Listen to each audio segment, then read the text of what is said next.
라는 제목으로 제가 말씀을 전하도록 하겠습니다. 오늘은 캐나다의 파더스 데이죠. 우리 여기 아버지들이 몇 분 계신데 우리 뮤트를 잠깐 풀고 우리 이렇게 좀 고백해 주셨으면 좋겠어요. 해피 파더스 데이. 우리 같이 나눠 Happy 줍시다. Father's Day. 해피 파더스 Happy 데이. Happy Father's Father's Day. Day. 축하해요. 감사합니다.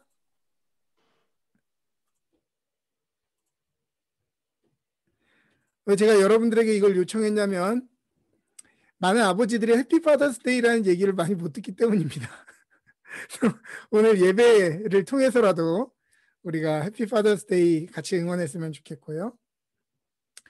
늘 그렇지만 아버지의 날은 다른 날들보다 그렇게 사람들에게 관심을 받지 못하는 것 같습니다.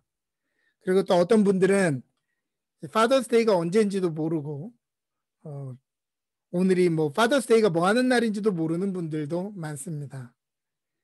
그러나 오늘날 아버지들의 권위가 가정에서 옅어지는 이 시대에 가족분들이 이 파더스 데이 감사절기를 잘 챙겨주셔야 됩니다. 이 가정에서 이 아버지와 남편의 기가 살면 우리 자녀들과 아내에게 해주는 것들이 달라지거든요. 여러분, 그래서 꼭 아버지들에게 이 날을 빌어서 여러분들 감사를 표현하시고 또 여러분들의 사랑을 좀 표현하시는 날이었으면 좋겠습니다. 어제 약속하지만 교회에서 준비한 선물을 저희 교인분들과 남편분들에게 전달했는데요. 교회에서 작은 선물이라도 꼭 챙겨야 되겠다고 생각하는 이유는 이 날이 얼마나 축하받을 만한 날이며 또 기념할 만한 날인지를 다시 환기하기 위해서입니다. 그러나 역시 이 날을 별로 환영받아 본 적 없는 아버지들은 이런 것들이 굉장히 남사스럽게만 느껴지시는 것 같아요. 혹여 다른 사람들의 반응이 뜨뜻미지근해도 아버지들 스스로라도 초코파이에 이 촛불을 혼자 켜더라도 이 날을 기념하고 악착같이 기념하셔야 됩니다. 그것은 우리가 아버지로서 가족들에게 사랑받고 기념받는 것도 중요하지만 동시에 이 날을 통해 우리의 아버지들을 떠올리면서 내가 자라는 동안 얼마나 많은 은혜를 받으며 자랐는지를 다시 한번 생각하게 해주고 깨닫게 해주기 때문입니다. 그리고 그것이 우리를 오늘 더 좋은 아버지로 살아가게끔 하는 동력이 되게 해주죠. 그래서 혹시나 가족분들이 이 파더스데이를 잘 못 챙겨주더라도 우리 아버지들이요 스스로 파더스데이를 잘 챙기셔야 됩니다. 잘 챙기시고 기념하셔야 될 것 같습니다. 이 아버지라고 하는 단어는 자녀가 있기 때문에 존재하는 단어죠. 즉 아버지는 누군가에게 되어주는 존재를 의미하는 것입니다. 그냥 원래부터 아버지인 사람은 없죠. 그러나 누군가에 대한 나의 정체성이 바로 아버지인 것입니다. 자녀 없이는 아버지도 없고 아버지 없이는 자녀가 없죠. 자녀는 남자에게 아버지로 살아가게 해주고 아버지는 자녀의 인생을 서포트하면서 인생의 조연이 되는 것의 기쁨을 경험하게 됩니다. 즉 인생의 깊이를 배워가는 것이죠. 얼마 전에 한인 이민 가정의 이야기를 다룬 영화 미나리라고 하는 영화가 아카데미에서 엄청난 호평을 받았던 것을 기억하실 것입니다. 우리의 모든 아버지들이 다시 조명되고 존경받아야 하지만 특별히 이민 가정의 아버지들은 존경을 받아 마땅합니다. 한국에서 익숙한 터전과 삶을 떠나 이곳으로 오는 이 과정은 보통의 희생과 용기가 아니고서는 불가능한 것이기 때문입니다. 훨씬 더 이러한 시간들을 겪으면서 그러니까 가정이 어려움을 겪는 건 맞지만 새로운 환경과 또 낯선 언어와 새로운 사람들과 부딪히면서 어려움을 겪는 건 모두가 겪는 것이지만 이 가장이 겪는 두려움, 가장이 겪는 삶의 무게라고 하는 것은 그와는 또 다른 문제일 것입니다. 그러나 이 아빠들은 이러한 희생과 헌신에도 불구하고 대부분 우리들의 기억 속에서 영웅의 모습으로 남아있지 않습니다. 구글 검색창에 아빠라고 치면 그 뒤에 따라오는 그 완성되는 문장들이 어떤 것이냐면 아빠 사랑해요 뭐 이런 게 아니라 아빠의 싫어하는 유형, 아빠에게 상처받은 모습. 그러니까 그런 게 단어가 자꾸 완성돼서 올라온다는 말이에요. 그러니까 아빠라는 존재가 우리 자녀들에게 존경받고 사랑받고 또 감사의 어떤 그런 대상이 아니라 미워하고 상처 주는 모습으로만 그려지고 있다고 하는 것이죠. 거기에서 제가 한 가지를 찾아봤습니다. 싫어하는 아빠 유형, 아이가 싫어하는 아빠 유형이라고 하는 글에 나와 있는 건데요. 다음과 같습니다. 아무것도 해주지 않는 무책임한 아빠, 아이에게 관심이 없는 무관심형 아빠, 엄마의 신뢰를 잃어버린 불신형 아빠, 아이를 억압하고 지배하는 독재자형 아빠, 아이에게 실망감만 남겨주는 배신형 아빠, 아이와 놀 줄 모르는 무능력 아빠. 저는 그 뒤에 뭐 좋은 것도 써놓을 줄 알았는데 그냥 이걸로 문장이 끝이더라고요. 이게 다였어요. 더 이상 좋아하는 아빠의 모습, 아빠의 사랑하는 모습, 존경하는 모습 그런 거는 더 이상 다루지 않더라고요. 아빠들은 흔히 우리의 기억 속에 가족을 위해 희생하고 헌신한 내용들보다는 반대로 무책임하고 무관심하고 엄마에게 무시당하고 엄격하고 완고하고 우리에게 실망감만 안겨주고 무능력한 이미지로만 더 많이 남아져 있습니다. 저도 한때는 저의 아버지가 그런 줄만 알았죠. 그러나 제가 아버지가 되어서 아버지의 삶을 돌아보니 그때는 보이지 않았던 것들이 참 많이 이제는 보여집니다. 왜 그때는 몰랐을까? 어머니들의 자녀를 향한 이런 가슴 아프고 감동적인 사연들은 제법 알려져 있지만 상대적으로 우리의 기억 속에 우리 아버지들에 대한 이야기들은 잘 알려져 있지 않습니다. 그것은 굉장히 간단한 이유인데요. 그것은 우리 아버지들이 자신들의 삶에 구겨진 마음과 두려움과 또 아픔을 좀처럼 가족들에게 이야기하지 않기 때문입니다. 저도 아버지가 돼 보니 힘든 일이 있을 때요, 말을 안 하게 되더라고요.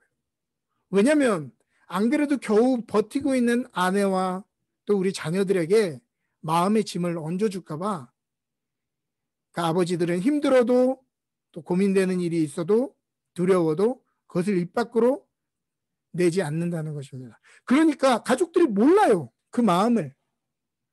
그래서 아빠는 늘 무감각하고 뭔가 그냥 강인하고 스트릭트한 걸로만 기억하지 그 아빠의 인간적인 모습들, 아빠의 그 가족들을 향해 희생하고 또 그것을 끊임없이 참아내는 그런 모습들은 그렇게 알려져 있지 않은 것입니다. 제가 아버지가 돼 보니 오늘 제가 아버지로서 만나는 문제들을 우리 아빠는 그때 어떻게 해결하셨나 많이 생각하게 됩니다. 그때마다 우리 아버지도 참 젊었던 그때에 오늘 보통의 나의 나이와 같은 그 어린 나이였을 텐데 그 어려운 시간들을 어떻게 이겨냈을까 놀랍기만 합니다. 불만을 가지고 아버지를 바라보며 살았지만 보이지 않는 희생과 헌신 속에 얼마나 많은 것을 받았는지를 깨닫게 됩니다. 아버지들이 가족들에게는 늘 강한 모습만 보이려고 하는 것처럼 불안하지 않은 것처럼 모든 것이 잘 될 것처럼만 말하지만 그들은 누구보다 책임감에서 오는 두려움과 불안 속에 살아갑니다. 참으로 먹고 산다는 것이 녹록치가 않죠. 이전에도 제가 읽어드렸던 기억이 있는데요. 인터넷에 익명으로 올라온 아버지와 치킨이라고 되어 있는 시를 제가 동영상으로 보여드리도록 하겠습니다. 좀 텍스트가 빨리 올라가니까 주의해서 보셔야 될 것 같습니다. 동영상 틀겠습니다. 한 걸음도 다가설 수 없었던 내 마음을 알아주기를 얼마나 바라고 바래왔는지 눈물이 말해준다.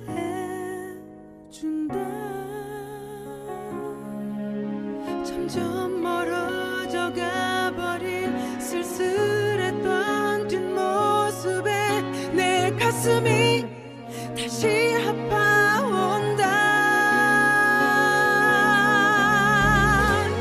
서로 사랑을 하고 서로 미워도 하고 누구보다 아껴주던 그대가 보고 싶다.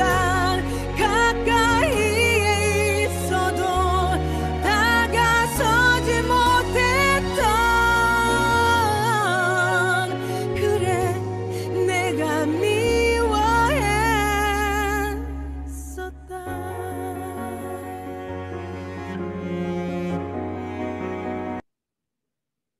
네, 동영상이 이렇게 갑자기 끝나서 죄송합니다. 이렇게 끝나더라고요.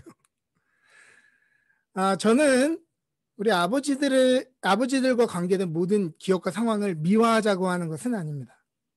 분명 우리 아버지들도 연약함이 있었고 또 우리들에게 해주지 못한 것들이 있으니까요.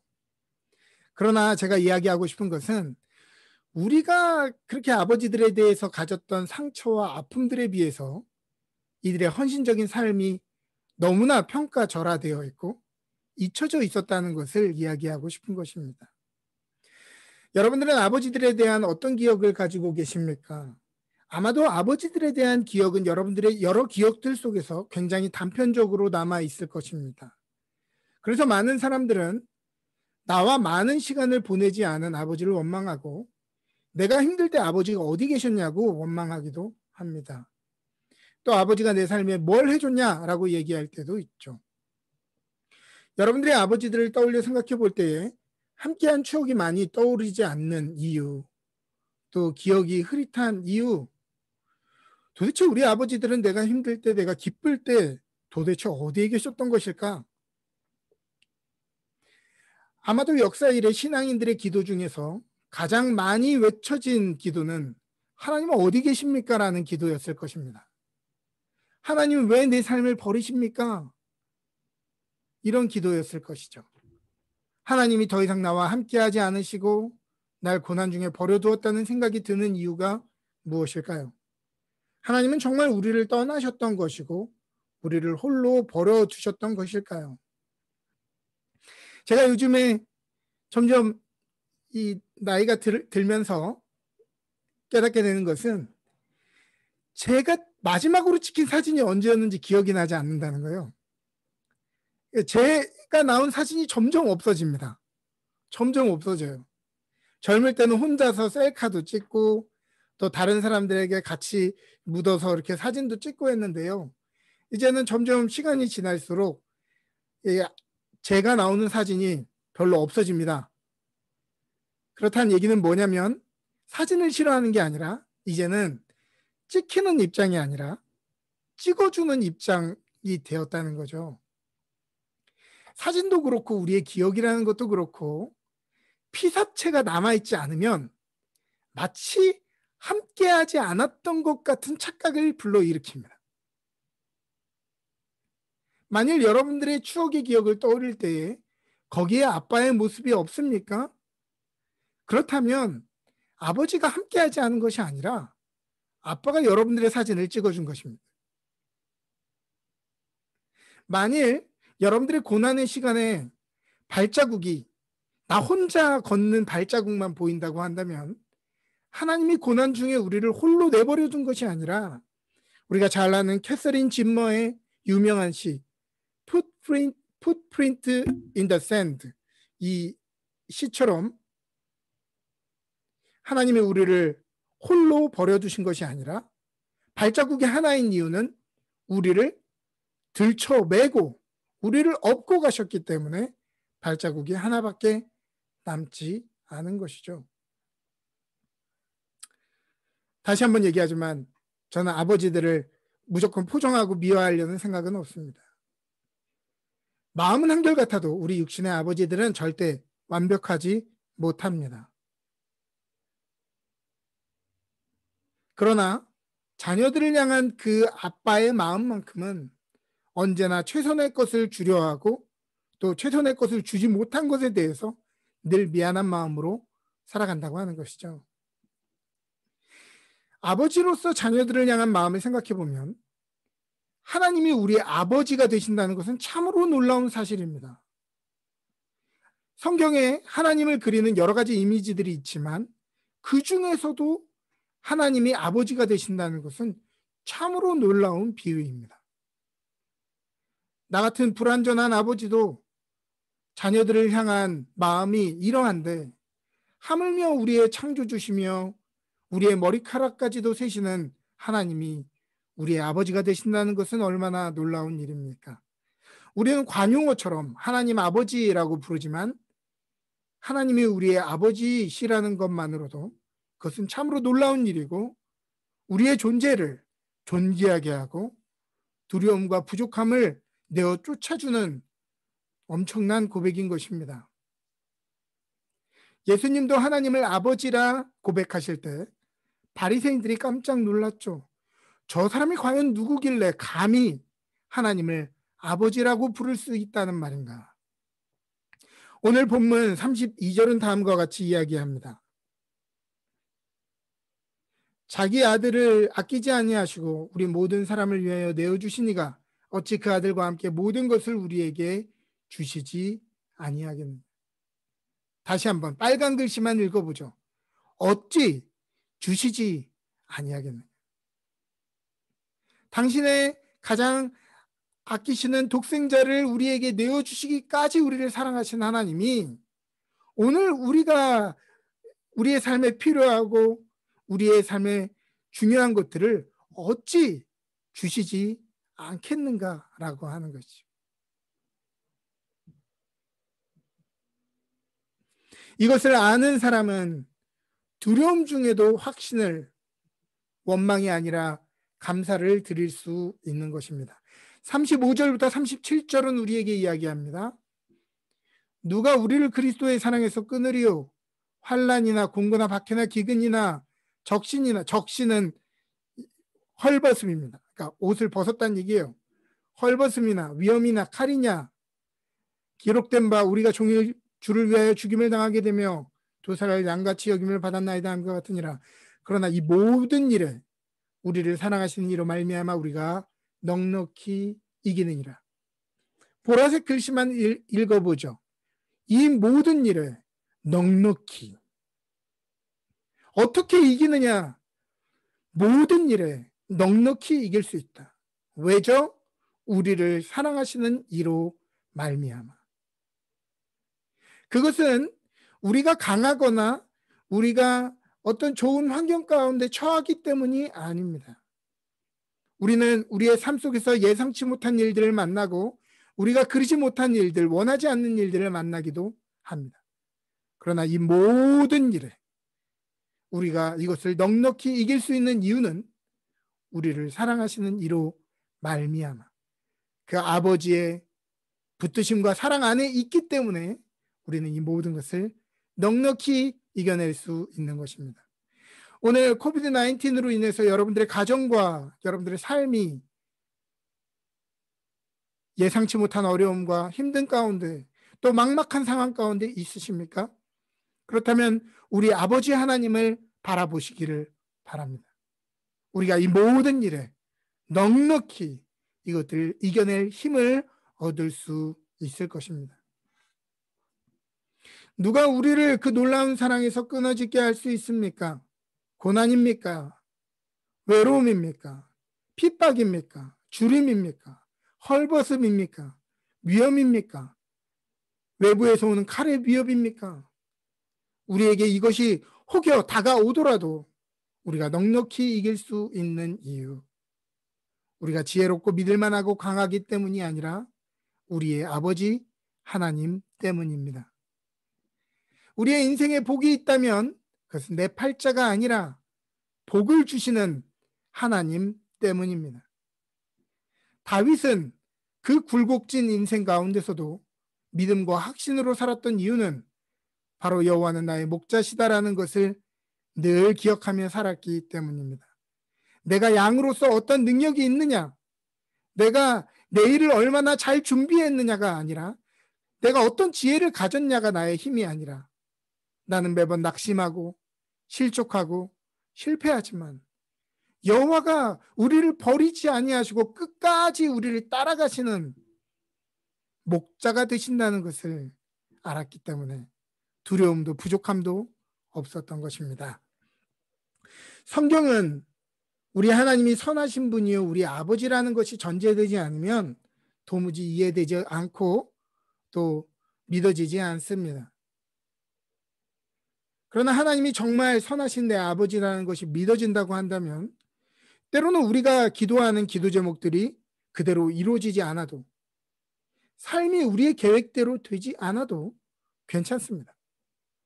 우리가 바라고 원하는 것보다 하나님이 우리에게 주시려고 하는 것이 더 최선임을 알기 때문입니다. 우리가 부모로서 우리 자녀들에게 하는 것도 마찬가지지 않습니까? 자녀들이 원하는 것들이 따로 있긴 하지만 부모가 자녀에게 주고자 하는 것이 최선이죠. 자녀들은 그것들을 다 보지 못해요. 자기들이 원하는 것 지금 당장 친구들이 하는 거 따라하기를 바라죠. 그러나 부모가 자녀들에게 적어도 주기를 원하는 것은 최선의 것입니다. 가장 좋은 것, 가장 그들의 삶에 풍성한 것을 주기 원하죠. 그러므로 사랑하는 여러분, 하나님이 우리의 아버지인 것이 우리의 복입니다. 그분이 우리의 아버지시기 때문에 우리를 먹이시고 보호하시고 인도하시는 것이지 우리가 때마다 먹여달라, 보호해달라, 인도해달라, 또 문을 열어달라 해서 우리를 인도하시는 것이 아닙니다. 여러분, 이 차이를 이해하셔야 됩니다. 우리가 그것을 간청하기 때문에 하나님이 하시는 것이 아니에요.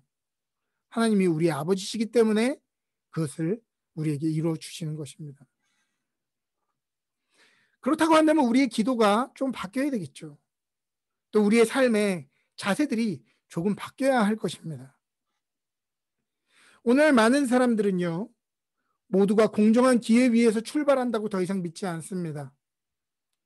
같은 지점에서 출발하지만 어떤 이들은 리어카를 타고 출발하는 것 같고 어떤 이들은 고성능 스포츠카를 타고 달리는 것과 같이 자신들의 삶이 부모가 이뤄놓은 부와 또 신분의 직접적인 영향을 받는다는 것을 알고 있습니다. 그래서 금수저, 은수저, 흙수저라고 하는 말들이 나오기 시작한 것이죠. 저도 한때는 제가 흙수저라고 믿으며 살았던 때가 있습니다. 다른 잘 나가는 부모님들이 자녀들을 후원해 주는 것처럼 저희 아버지와 어머니가 그렇게 해주지 못했다는 것을 알기 때문에. 근데 제가 계속해서 성경을 묵상하고 바라보면서 알게 되는 것은 저는 흙수저가 아니었다는 것입니다. 한 번도 흙수저였던 적이 없어요. 저는 어떤 수저였냐? 하늘 수저였습니다. 하나님의 놀라우신 보호하심과 사랑하심과 그 복 가운데 제가 자라왔더라고요. 사랑하는 여러분, 인생의 모든 것이 돈으로 되지 않습니다. 인생의 복이라고 하는 것은 그러한 물질로 인해서만 되는 것이 아닙니다. 인생의 복이라는 것, 부라고 하는 것은 여러 가지 것을 의미하는 것입니다. 건강도 포함하고 우리에게 주어진 우리 주변의 사람들, 또 우리에게 은혜를 베풀어주는 선생님들, 이웃들, 어른들, 여러 가지 이런 모든 상황들이 우리에게 복으로 오는 것이죠. 이것은 우리가 생각하는 것과는 조금 다른 것입니다. 그러나 확실한 것은 여러분들, 적어도 하나님을 믿고 하나님을 아버지라고 고백하시는 분들은 하나님의 보호하심 가운데, 하나님의 인도하심 가운데 하늘 수저로 살아가고 있다고 하는 것이죠. 이것이야말로 우리의 자랑스러운 일입니다. 우리는 어떤 상황 가운데 있더라도 하나님의 붙으심을 경험하게 될 것입니다. 우리는 어떠한 삶의 곰핍함을 경험하더라도 하나님의 도우심을 경험할 것입니다. 그것은 우리가 하늘 수저이기 때문입니다.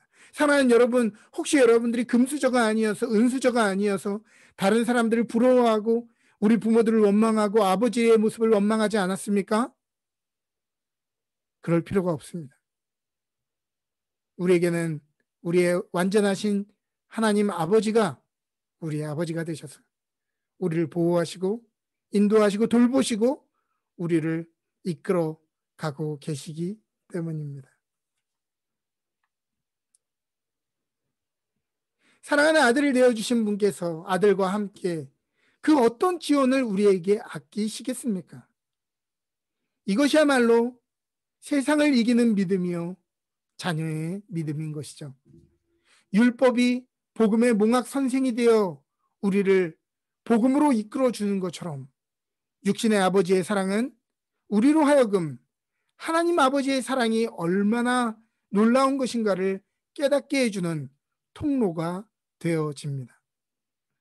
사랑하는 여러분, 오늘 멈추어 서서 우리 아버지들의 사랑과 헌신을 떠올리며 감사하십시다. 그리고 불완전한 한 사람도 이렇게 사랑한다면 하나님 아버지는 우리를 얼마나 사랑하실 수 있는지 놀라워하는 시간 되시기를 바랍니다. 이 사랑이 오늘 우리가 겪고 있는 모든 두려움과 외로움과 우리의 모든 환난을 밀려나게 해줄 것입니다. 요한일서 4장 16절부터 19절의 말씀을 읽으며 말씀을 마무리하려 합니다. 하나님이 우리를 사랑하시는 사랑을 우리가 알고 믿었노니 하나님은 사랑이시라. 사랑 안에 거하는 자는 하나님 안에 거하고 하나님도 그의 안에 거하시느니라. 이로써 사랑이 우리에게 온전히 이루어진 것은 우리로 심판날의 담대함을 가지게 하려 함이니 주께서 그러하신 것 같이 우리도 이 세상에서 그러하니라. 사랑 안에 두려움이 없고 온전한 사랑이 두려움을 내어 쫓나니 두려움에는 형벌이 있습니다. 두려워하는 자는 사랑 안에서 온전히 이루지 못하였느니라. 우리가 사랑함은 그가 먼저 우리를 사랑하셨습니다. 아멘. 우리 함께 봉헌 찬양하시면서 우리의 삶의 어느 순간에든지 완전하게 우리의 삶을 이끄셨던 우리 아버지 하나님께 찬양을 드리고 또 우리가 미처 깨닫지 못했지만 우리의 삶에 늘 꾸준한 사랑으로 헌신과 또 희생을 하셨던 우리 아버지들께 감사하는 귀한 시간 되었으면 좋겠습니다. 함께 찬양합니다.